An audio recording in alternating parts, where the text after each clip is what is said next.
If your teen is constantly on their phone and you're thinking, this is just getting out of hand, and you're right, but not for the reason that you think, because this isn't just about screen time. This is about their identity, their connection, and emotional survival.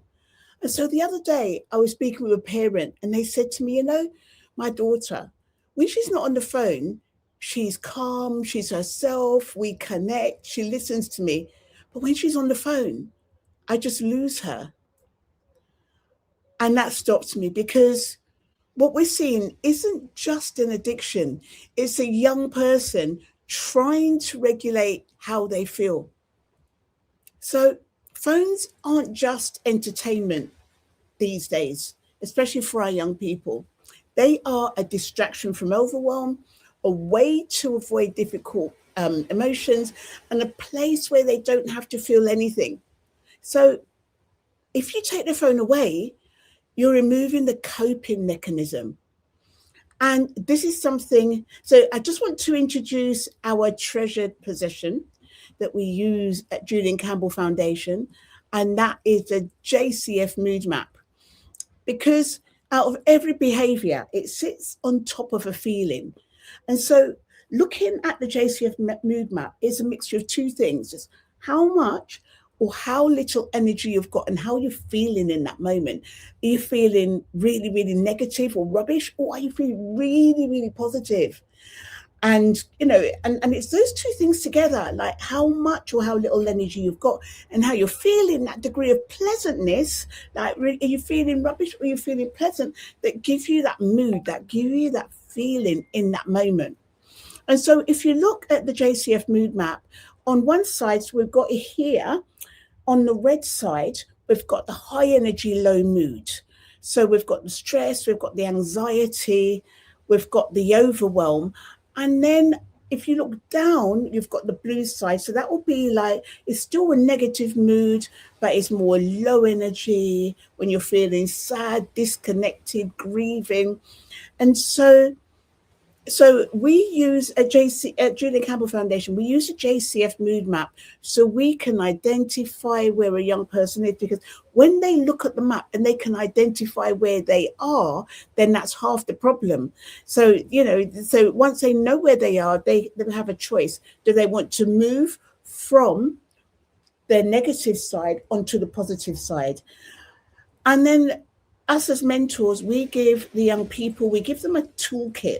So what works for them when they're feeling overwhelmed, anxious, or low or frustrated? What works for them to bring them from this side of the map onto the bright side of the map?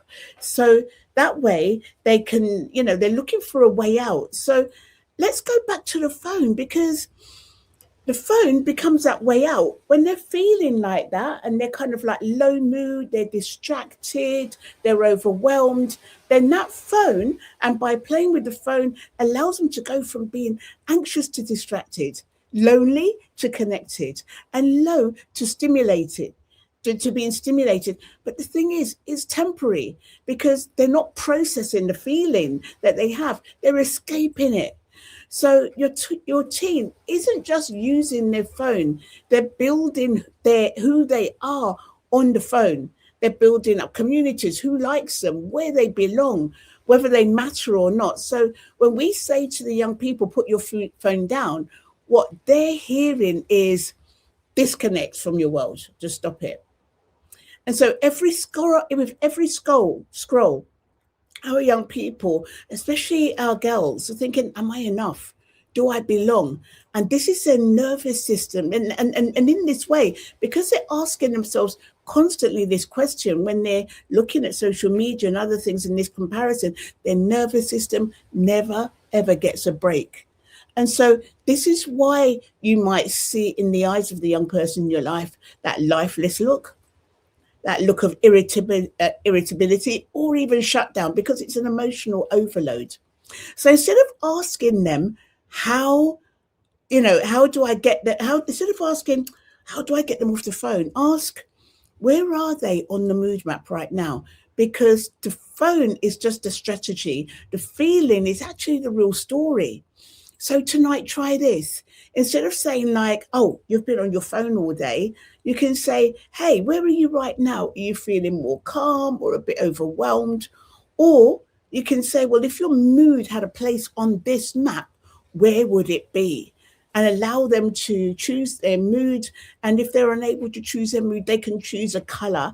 And that gives them that's the first step to them being connected with what they're feeling instead of trying to avoid it.